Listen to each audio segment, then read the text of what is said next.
राधा कृष्ण का अमर प्रेम जो कभी पूरा होकर भी अधूरा रहा। वृंदावन की कच्ची गलियों में सुबह की धूप जब यमुना के जल पर थिरकती थी, तब राधा अपनी सखियों के साथ मटकी लिए घाट की ओर जाती थी। उसी समय दूर से मुरली की एक धुन बहकर आती, न बहुत तेज न बहुत मीठी, बस इतनी कि दिल ठहर जाए। कृष्ण तो बालक थे, शरारती, माखन चुरा कर खाना और आंखों में ऐसा जो राधा ने पहले कभी नहीं देखा था। कहते हैं पहली बार राधा ने कृष्ण को तब देखा जब वे ओखले से बंधे थे।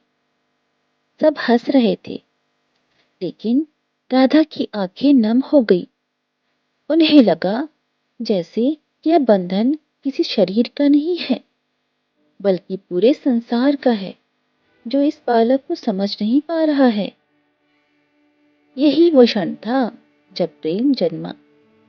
कोई वचन नहीं, कोई प्रस्ताव नहीं, बस एक मौन स्वीकृति। राधा कृष्ण से उम्र में बड़ी थी, पर उनके प्रेम में कोई अधिकार नहीं था। वे कभी कृष्ण को रोकती नहीं थी, कभी जताती नहीं थी। कृष्ण मुरली बजाते, गोपियां नाचती। राधे, तुम नाचती क्यों नहीं? जहाँ तुम हो वहाँ मुझे खुद को खोने की जरूरत नहीं।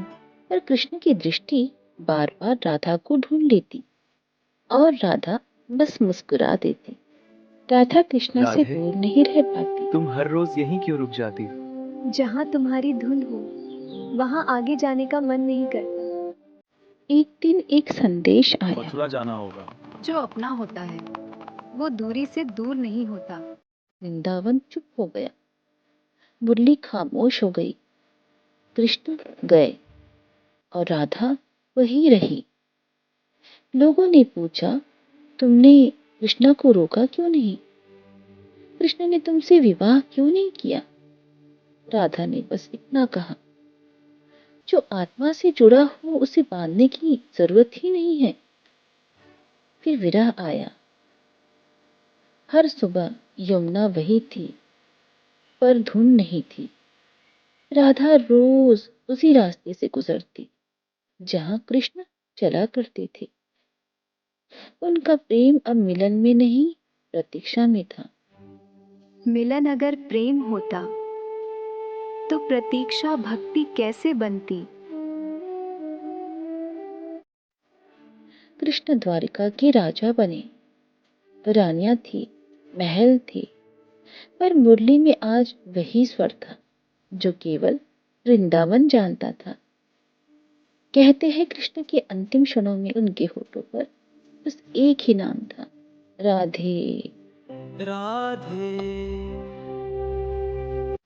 वह कृष्ण की पत्नी नहीं थी, किंतु उनकी आत्मा एक थी। उनका प्रेम पूर्ण था, इसीलिए अधूरा रहा, क्योंकि हर प्रेम मिलन नहीं मांगता। कुछ प्रेम तो सिर्फ समर्पण होते हैं। इसीलिए तो कृष्ण राधा का प्यार अमर रहा।